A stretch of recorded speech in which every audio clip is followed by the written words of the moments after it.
Alam mo ba, minsan, hindi lack of skills ang dahilan kung bakit hindi tayo nag-uumpisa, kundi yung takot. Fear of failure, fear na hindi magtagumpay, fear na baka pagtawanan.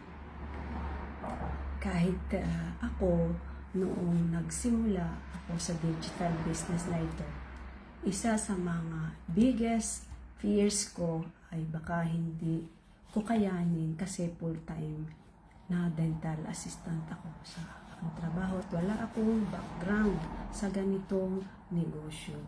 Natatakot ako na baka magkamali, baka hindi ko maintindihan ng system or baka masayang lang ang oras ko.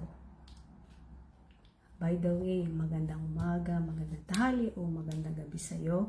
I'm Rosalie at ako ay isang dental assistant dito sa Padua, Italy. Ako ay isang ina, may asawa at may anak na 13 taong gulang. Dito rin ako nakatira na nag-decide ako na simulan itong journey para sa family ko at sa pangarap ko.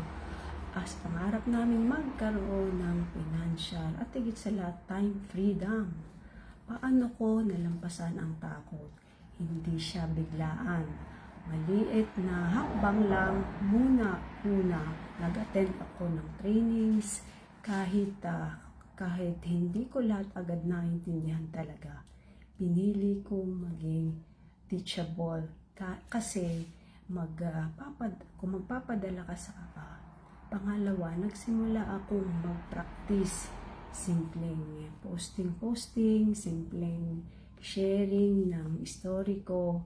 Yung pangatlo is yung naghanap ako ng support system, mga mentors at community na nagtuturo at nag-i-encourage. Sa bawat maliit na step, napansin ko na lumiit din ang fear at lumaki ang confidence ko.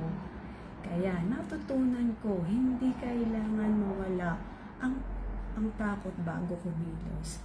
Ang kailangan lang gumawa ng small steps habang dala-dala ang faith.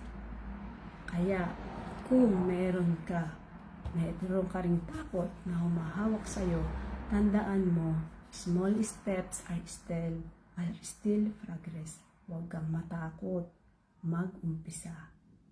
Kaya kung gusto mo makita paano ko to ginagawa at matuto ka rin, message and let's walk this journey together. Be inspired lang po and God bless.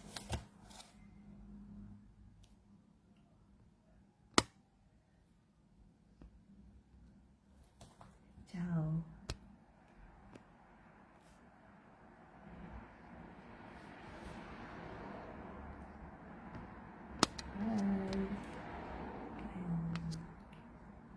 God bless your day. God bless your family. Alright. Thank you for watching. Thank you for joining to me today. And see you tomorrow again for my next live. Don't let your fear na